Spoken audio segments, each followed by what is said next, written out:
Hello everyone. आज हम discuss करने वाले हैं यूपीएसआई के लिए सामान्य हिंदी के जो 13 दिसंबर 2017 को पेपर हुआ था उसके शिफ्ट 3 के 40 क्वेश्चन के बारे में डिस्कस करने वाले हैं। आ, ये उसका उसी सीरीज का पार्ट नंबर 1 है। इसके बाद और भी पार्ट आएंगे जिनमें हम हिंदी के 40 क्वेश्चन अगले सेट होकर डिस्कस करेंगे। 2017 में जो एसआई का पेपर यूपीएसआई का पेपर हुआ था उसमें 26th शिफ्ट में 26 शिफ्ट में पेपर हुआ था। ठीक है, तो ये हमारा पार्ट 1 है। इसमें सबसे पहले एक ब्रीफ इंट्रोडक्शन हो जाता है सिलेबस के बारे में, क्या क्या पूछा जाता है। सामान्य हिंदी आती है, ये 100 मार्क्स की आती है। 40 क्वेश्चन रहते हैं, प्रत्येक क्वेश्चन 2.5 नंबर का रहता है। दूसरा मूल विधि, संविधान और सामान्य ज्ञान आता है, वो भी 100 मार्क्स का रहता है और इसके भी 40 क्वेश्चन रहते हैं, प्रत्येक क्वेश्चन 2.5 नंबर का रहता है। इसी प्रकार ये बचे हुए 2 सब्जेक्ट का भी रहता है, 40-40 क्वेश्चन रहते हैं, प्रत्येक क्वेश्चन 2.5 मार्क्स का रहता है। तो हमारा टोटल 400 मार्क्स का पेपर होता है। अभी हम इस पार्ट में हम केवल और केवल सामान्य हिंदी के प्रीवियस ईयर्स के क्वेश्चन डिस्कस करने वाले हैं 2017 के। आइए देखते हैं क्वेश्चन क्या है। ये एक यूपीएसआई का जो नोटिफिकेशन है वहां से मैंने लिया है। ये उन्होंने सिलेबस दे के रखा है कि इन सिलेबस में से आपका हिंदी के सारे क्वेश्चन बनेंगे। ठीक है, तो पहला क्वेश्चन देखते हैं। देखिए, एक ही स्लाइड में आपके पास 4 क्वेश्चन हैं। तो पहला क्वेश्चन पढ़ते हैं। दिए गए विकल्पों में से सही का चयन कर रिक्त स्थान भरें। माता पिता किशोरों को स्वयं के खालिस्तान से सीखने में मदद करते हैं। तो ये पहला क्वेश्चन आया हुआ था। इसमें हमको भरना है सही विकल्प चूज करके भरना है हमको। तो माता पिता किशोरों को स्वयं के अनुभवों से सीखने में मदद करते हैं। देखिए, तो इसमें रख रख के आपको देखना पड़ेगी। तो option number 3 is a best, ये बेस्ट ऑप्शन है अनुभवों को। तो माता पिता अपने अनुभव से ही तो किशोरों और अपने बच्चों को सिखाते हैं ना। तो ऑप्शन नंबर 3 इसका करेक्ट आंसर हो जाएगा। सुधी का त्रेक बहुवचन दिए गए विकल्पों में से कौन सा है।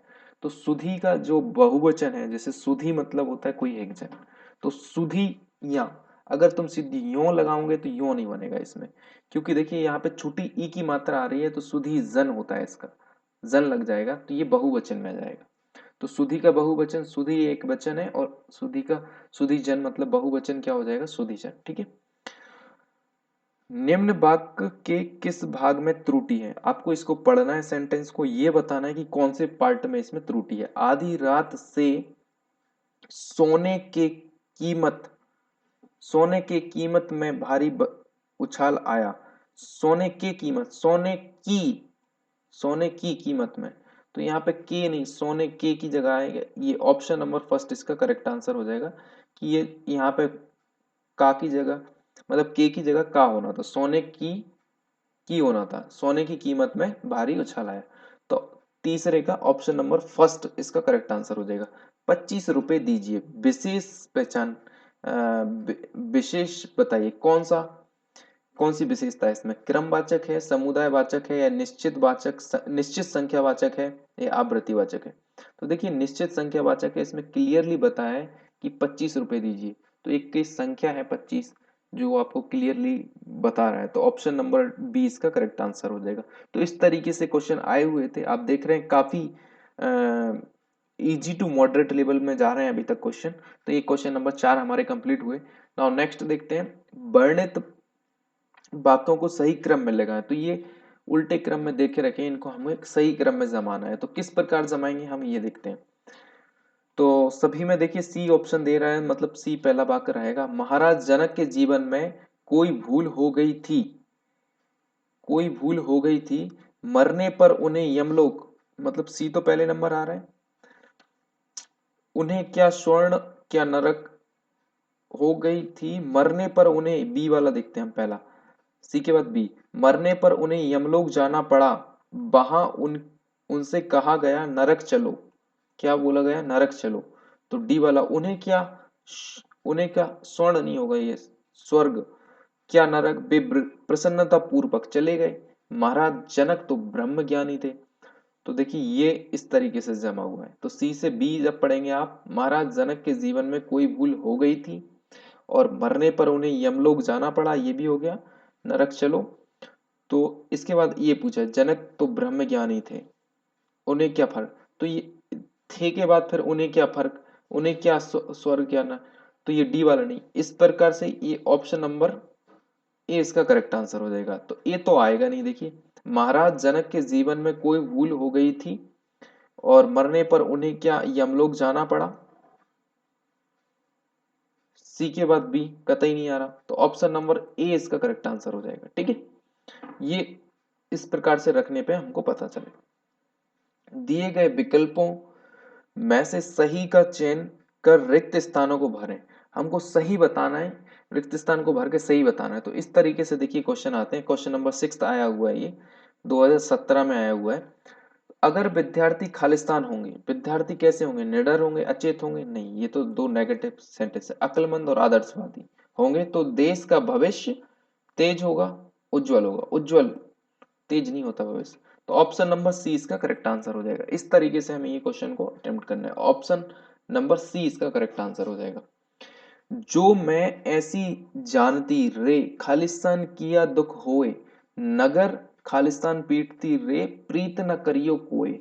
गीत की इस पंक्ति में रिक्त स्थानों की पूर्ति करें। तो इनको कैसे सॉल्व करेंगे, देखिए हमें ये पढ़ना पड़ता है राग ढोलक। तो पहले में मैं रे राग किया दुख होए इस तरीके से भरूं तो सेंटेंस वो सही बैठ रहा है कि नहीं बैठ रहा है, ये भरने से। नगर, नगर ढोलक पीटती रे प्रीत न करियो कोई, तो ढोलक नगर पीटती, ठीक है। और करियो कोई गीत इस पंक्ति में रिक्त स्थान, तो प्रेम भरूं रे प्रेम किया दुख होए। नगर तबला, तबला थोड़ी पीटा जाता है, ये गलत है ऑप्शन। तो फिर अगला देखिए पश्चाताप, रे पश्चाताप किया दुख होए, पश्चाताप कहाँ, राग, रे राग किया, रे राग, राग थोड़ी किया जाता है।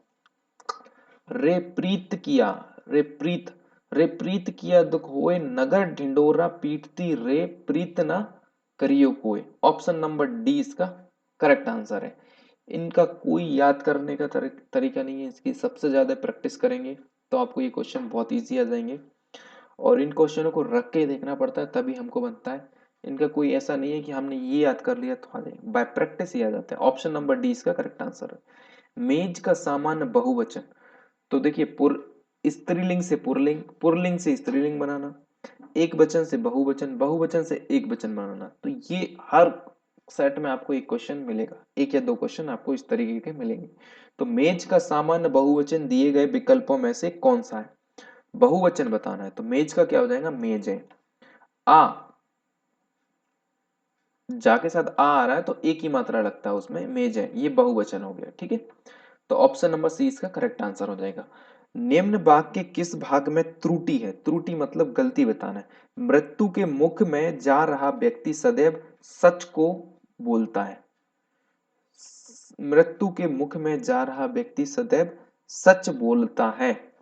अब ये को तो फालतू लगा है, सच बोलता है, अगर को एक्स्ट्रा लगाए तो ये गलती हो जाएगी ना। ऑप्शन नंबर फर्स्ट, सच को नहीं लगाओ, को हटा, सच बोलता है, सच को बोलता है, क्या बोल, तो ये एक्स्ट्रा जोड़ा गया है को। तो ऑप्शन नंबर फर्स्ट इसका करेक्ट आंसर हो जाएगा।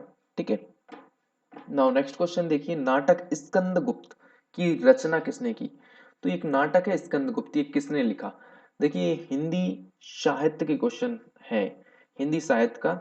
जब आप हिंदी व्याकरण सारी पढ़ लेंगे सामान्य हिंदी को, तो सबसे लास्ट में हर हिंदी ग्रामर की बुक के हिंदी साहित्य दिया रहता है, जिसमें हिंदी की शुरुआत कब से हुई, हिंदी की बोलियां कौन कौन सी हैं, हिंदी किन किन से, कौन कौन से कवियों ने कौन कौन से प्रकार की रचनाएं की, आत्मकथा किसने लिखी, उपन्यास किसने लिखा, निबंध किसने लिखा, अवार्ड किन किन को मिला, किन किन कृतियों के लिए उनके लिए अवार्ड मिला, तो वहां से ये क्वेश्चन है। तो नाटक है स्कंदगुप्त, इसकी रचना किसने की, इसकी रचना जयशंकर प्रसाद ने की, ये जयशंकर प्रसाद जी का नाटक है। ठीक है, तो ऑप्शन नंबर बी जो 10th वाला है उसका करेक्ट आंसर हो जाएगा।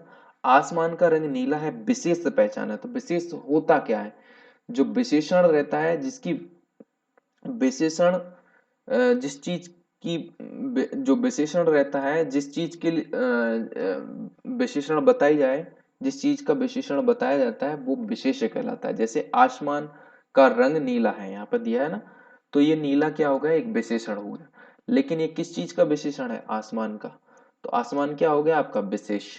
तो यहाँ पे विशेष आसमान कहाँ पर है, ऑप्शन नंबर 3 में इसका करेक्ट आंसर हो जाएगा। इस तरीके से क्वेश्चन, बहुत नॉर्मल क्वेश्चन पूछे गए। और नेक्स्ट क्वेश्चन देखिए, उच्च श्रृंखल के 3 समानार्थी शब्द दिए गए हैं, एक शब्द समानार्थी नहीं है। समानार्थी मतलब एक जैसे। उच्च श्रृंखल, उच्च श्रृंखल मतलब होता है नोटी टाइप, अक्खड़, निरंकुश, उद्दंड। अक्खड़ भी होता है जो हठी टाइप का रहता है, निरंकुश कोई अंकुश नहीं लग, और ये भुक्खड़, भुक्खड़ तो एक अलग ही वर्ड हो गया। समानार्थी नहीं पूछा है तो ऑप्शन नंबर डी हो जाएगा। भुक्खड़ तो मतलब वो बहुत ज्यादा भूख लगी हो जिसको, वो हो जाता है। तो ऑप्शन नंबर डी इसका करेक्ट आंसर हो जाएगा। अब नेक्स्ट क्वेश्चन देखिए, विचित्र के 3 समानार्थी, समानार्थी मतलब एक जैसे, विचित्र को अपन क्या बोलते हैं, एक भिन्न है, अनूठा है या विलक्षण है, रहस्यमय, रहस्यमय नहीं बोलते, विचित्र का विलक्षण होता है, अनूठा होता है, भिन्न। तो 3 तो समानार्थी हैं, ये समानार्थी नहीं पूछा है तो ये समानार्थी नहीं है, रहस्य। ऑप्शन नंबर डी इसका करेक्ट आंसर हो जाएगा। कनक कनकते 100 गुनी मादकता अधिका है, इस पंक्ति में प्रयुक्त अलंकार को पहचानना। ये 14वें नंबर का क्वेश्चन है, हमको पहचानना है इसमें अलंकार कौन सा है। तो देखिए यहाँ पे कनक कनक वर्ड 2 बार आया है और दोनों बार उसका डिफरेंट डिफरेंट मीनिंग है, ठीक है। तो यहाँ पे जब भी ऐसा होता है कि 2 बार वर्ड आता है और दोनों बार अलग अलग उनका मतलब रहता है तो वहां पे यमक अलंकार रहता है, ठीक है। सेम वर्ड है बट 2 बार आया है और दोनों बार उसका अलग अलग, एक कनक का मतलब है स्वर्ण और एक कनक का मतलब यहाँ पे हो रहा है धतूरा, ठीक है। तो ये ऑप्शन नंबर डी इसका करेक्ट आंसर हो जाएगा। दिए गए विकल्पों में से कौन सा शब्द स्त्रीलिंग है, स्त्रीलिंग है या पुल्लिंग है, इनकी पहचान हम कैसे करें, इनकी पहचान हम सेंटेंस बना के करेंगे। जैसे पेड़ खड़ा है, पेड़ गिर गया है, तो ये जब सेंटेंस बनाते हैं तो हमें ऑटोमेटिकली पता चल जाता है कि ये स्त्रीलिंग है, पुरुष। तो पेड़, शेर और लड़का, इन तीनों के सेंटेंस जब आप बनाएंगे तो आपको पता लगेगा ये तीनों के तीनों पुल्लिंग है, हमसे पूछा है स्त्रीलिंग, तो कुर्सी इसका राइट आंसर हो जाएगा, ठीक है। सन 1973 में साहित्य अकादमी पुरस्कार प्राप्त आलोक पर्व किसकी रचना है। तो आलोक पर्व 1973 में इसे साहित्य अकादमी पुरस्कार मिला था। तो सबसे पहले तो यही पता होना चाहिए आलोक पर्व है किसकी रचना, ये तो छोड़ो सन 1973, इतना डीप तो नहीं आएगा बट ये तो पता होना चाहिए आलोक पर्व किसकी रचना है। तो ये हजारी प्रसाद द्विवेदी की रचना है, हजारी प्रसाद द्विवेदी, ठीक है। सही कहावत पहचानिए, तो देखिए ये हिंदी साहित्य का फिर क्वेश्चन आ गया। तो अभी तक 2 से 3 क्वेश्चन इसके आ चुके हैं, ठीक है, इसके भी 1-2 क्वेश्चन आ चुके हैं। अब 17वां क्वेश्चन क्या पूछा गया था कि सही कहावत पहचानिए, कहावत हमको पहचानना है। ना, नाम न जाने आंगन टेढ़ा, तो इस प्रकार की तो कोई कहावत नहीं होती। नाच न जाने आंगन टेढ़ा होता है, तो ये ऑप्शन नंबर बी में जिसमें नाच न जाने आंगन टेढ़ा, ये सही कहावत है, ठीक है। तो ऑप्शन नंबर 17, क्वेश्चन नंबर 17 का बी आंसर करेक्ट आंसर हो जाएगा। ना अगला क्वेश्चन देखिए, कुमार संभव के रचयिता कौन है। तो देखिए ये फिर हिंदी साहित्य से आ गया, लगभग ये तीसरा क्वेश्चन है। कुमार संभव के रचयिता कौन है, तो ये एक रचना कुमार संभव जो लिखी है वो कालिदास जी की है, कुमार संभव, है ना, कुमार संभवम, है ना। तो ये ऑप्शन नंबर सी इसका करेक्ट आंसर हो जाएगा। तो नाउ अगला क्वेश्चन देखिए 19वां, रहीमन पानी राखिए बिन पानी सब सून, पानी गए न उबरे मोती मानस चून। तो देखिए यहाँ पे पानी इधर भी आया, पानी इधर भी आया और पानी इधर भी आया, 3 बार पानी आया और तीनों बार उसका अलग अलग कॉन्टेक्स्ट में मीनिंग है। यहाँ पे कहीं पे पानी का, पानी इज्जत का काम कर रहा है, कहीं पे पानी पानी की तरह ही काम कर रहा है, कहीं पानी मतलब इज्जत सम्मान की बात कर रहा है। तो इस तरीके से इसमें आपको बताना है कि ये कौन सा अलंकार है। तो यमक तो बताया 2 बार जब आता है और उनका दोनों बार अलग अलग मतलब निकलता है, यहाँ पे 3 बार आया हुआ है और तीनों बार उनका अलग अलग कॉन्टेक्स्ट में अलग अलग मतलब है। तो यहाँ पे यमक अलंकार नहीं होगा, क्या होगा, श्लेष अलंकार, क्या हुआ, श्लेष अलंकार। तो यहाँ पे पानी का अलग अर्थ निकल रहा है, यहाँ पे पानी का अलग अर्थ निकल रहा है, यहाँ पे पानी का अलग अर्थ निकल रहा है, तो ये हमारा श्लेष अलंकार हो गया, ठीक है। श्लेष का मतलब होता है चिपका हुआ, ठीक है। तो यहाँ पे 3 अर्थ चिपके हुए। बच्चा गया इस वाक्य में प्रयुक्त काल पहचाने, तो ये काल भी पता होना चाहिए, ये भूतकाल है, भविष्यकाल है या वर्तमान काल है। बच्चा गया, तो ये देखिए गया मतलब ये पास्ट में क्रिया हो गई। अगर इसके पीछे गया था लगा देते ना तो ये पूर्ण भूतकाल में जाता, लेकिन पूर्ण भूतकाल का तो है नहीं है। गया मतलब पास्ट की क्रिया है पहली बात तो ये सामान्य भूतकाल की क्रिया है, भविष्य की है नहीं है। ऑप्शन नंबर 1 इसका करेक्ट आंसर हो जाएगा। ठीक है ना, अगला क्वेश्चन देखिए, विकल्पों में वर्णित वाक्यों में से गलत वाक्य कौन सा है ये बताना है हमको। जिधर दृष्टि डालो विज्ञापन विज्ञान में चमत्कार दिखाई पड़ते हैं, इसमें तो कोई चीज गलत नहीं लग रही। हमें उपलब्ध सभी सुख सुविधाएं विज्ञान की ही देन है, ये भी बहुत अच्छा वाक्य है। विज्ञान ने हमें जादू नगरी में पहुंचा दिया है। कहाँ पहुंचा दिया है? जादू नगरी में पहुंचा दिया है, ये भी बढ़िया है। विज्ञान से अनेक असंभव लगने वाली बातें बातें को संभव बातों को बातें नहीं बातों आता है यहाँ पे, बातों को संभव कर दिखाया है। तो ऑप्शन नंबर डी में आपको गलती है। ठीक है, देखिए मैं वही विकल्प या ऑब्जेक्ट पढ़ रहा हूँ, मतलब 4 ऑप्शनों को पढ़ रहा हूँ जिनमें कहीं ना कहीं हमारा आंसर छुपा हुआ। अगर मैं सारे विकल्प को पढ़ूंगा तो बहुत ज्यादा टाइम कंज्यूम हो जाएगा और वीडियो की लेंथ तो बहुत ज्यादा हो जाएगी। तो आपको इस वीडियो बनाने का उद्देश्य सिर्फ इतना है कि किस तरह के क्वेश्चन आ रहे हैं। देखिए ये तो ऑब्वियस है कि जो क्वेश्चन आ चुके हैं वो नहीं आएंगे, बहुत कम रिपीट होते हैं कि सेम का सेम क्वेश्चन रिपीट हो जाए। बट आपको इतना आइडिया लग जाए कि हाँ इस तरीके के क्वेश्चन आ रहे हैं जिससे कि आप आगे चल के अच्छे से तैयारी कर सकें। क्वेश्चन नंबर 22 क्या है, दिए गए विकल्पों में अनुकूल का विरुद्धार्थी अपोजिट बताना है, मतलब अनुकूल का। तो अनुकूल का तो प्रतिकूल होता है, ऑप्शन नंबर डी इसका करेक्ट आंसर हो जाएगा। बर का स्त्रीलिंग बताना है तो बर का बधू होता है स्त्रीलिंग। ठीक है, तो ऑप्शन नंबर सी हो जाएगा। 24 क्वेश्चन देखिए, साधु राम साधु तुम साधु सुजाना राम मातु भली में पहचाना, वर्णित लोकोक्ति में प्रयुक्त अलंकार पहचानिए। इसमें भी हमको अलंकार पहचानना है, कैसे पहचाने? तो देखिए यहाँ पे राम साधु राम, जहां पे हमें लगता है कि निंदा हो रही है और वाकई में वहां पे क्या हो रही होती है, स्तुति हो रही है, तो वहां पे ब्याज निंदा अलंकार होता है। क्या होता है? तो इसमें कौन सा अलंकार है? ब्याज निंदा। ठीक है, लड़कों में लड़का बूढ़ों में बूढ़ा, इस तरीके से एक कहावत होती है। तो इस मुहावरे का अर्थ बताएं, इसका अर्थ बताना है। लड़कों में लड़का बूढ़ों में बूढ़ा होता है ना, तो शायद आधा नया छपा हो इस तरीके का रहता है। तो जो लड़कों में लड़का बन जाता है बूढ़ों में बूढ़ा बन जाता है तो वो सबके बहरूपीय नहीं होता, सबके लिए प्रिय होता है। जब जैसा अवसर देखा वैसा बन जाना, तो सर्व सबके लिए अच्छा रहता है वो। ऑप्शन नंबर ए इसका करेक्ट आंसर हो जाएगा। नदी का पर्यायवाची शब्द इनमें से कौन सा नहीं है ये बताना, कौन सा नहीं है। सरिता मतलब तो नदी होता है, नद मतलब भी नदी होता है, तटनी मतलब भी नहीं नदी होता है, ऊषा मतलब क्या होता है? जो सुबह का समय रहता है जिस समय सूर्य निकलता है उसे बोलते हैं ऊषा। तो ऑप्शन नंबर सी इसका करेक्ट आंसर हो जाएगा। नाउ अगला क्वेश्चन देखिए, ये तो क्वेश्चन रिपीट हो चुका है। तो ये देखिए 27 नंबर का क्वेश्चन, दिए गए विकल्पों में से सही का चयन कर रिक्त स्थान भरें।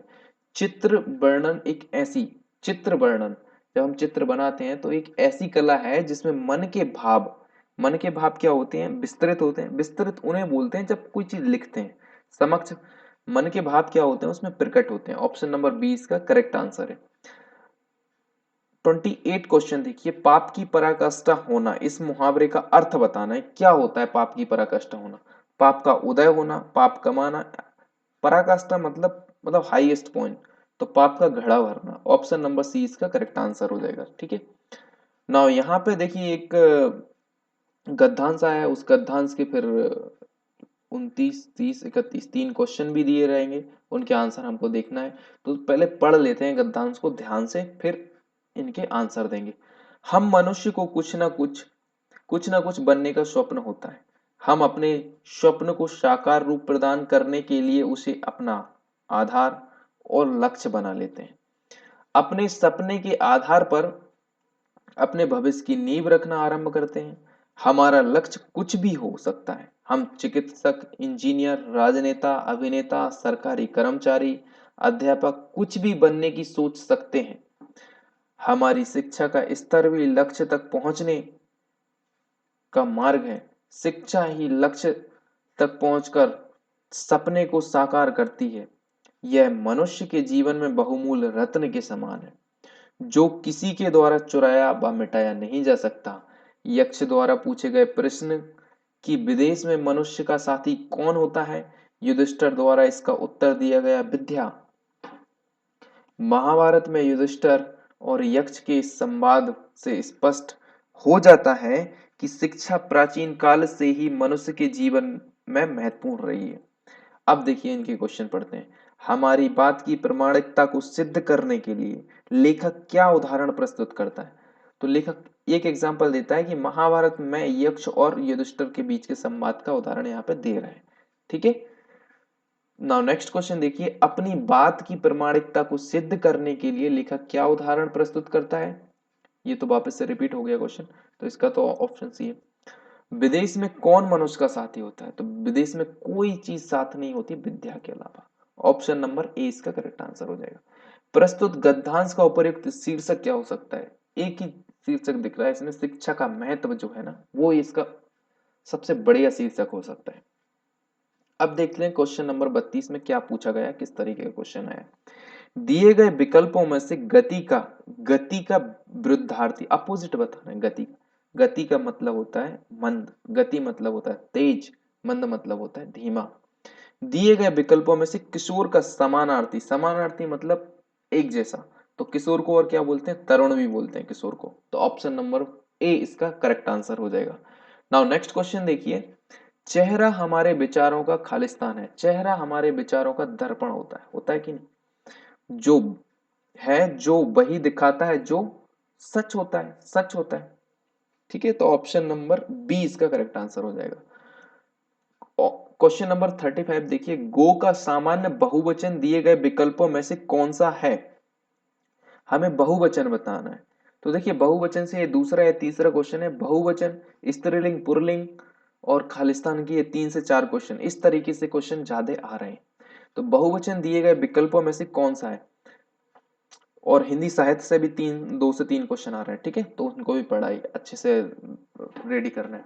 गो का सामान्य बहुवचन है गाय। क्या है? गाय। तो ऑप्शन नंबर डी इसका करेक्ट आंसर हो जाएगा। एक्चुअली में गो का सामान्य बहुवचन पूछा है ना, तो गो का सामान्य बहुवचन गाय नहीं होगा। गाय यहाँ पे देखिए ओ का मात्रा आ रहा है, औ आ रहा है एक्चुअली में, है ना। तो औ में जब भी औ रहता है तो ये एक वचन का प्रतीक है। इसको हमें बहुवचन में बनाना है तो हम ए एडी का प्रयोग करते हैं। ठीक है, तो ऑप्शन नंबर सी इसका करेक्ट आंसर हो जाएगा। ठीक है, सन 1974 में साहित्य अकादमी पुरस्कार प्राप्त शिवमंगल सिंह सुमन की रचना मिट्टी की बारात किस विधा की कृति है?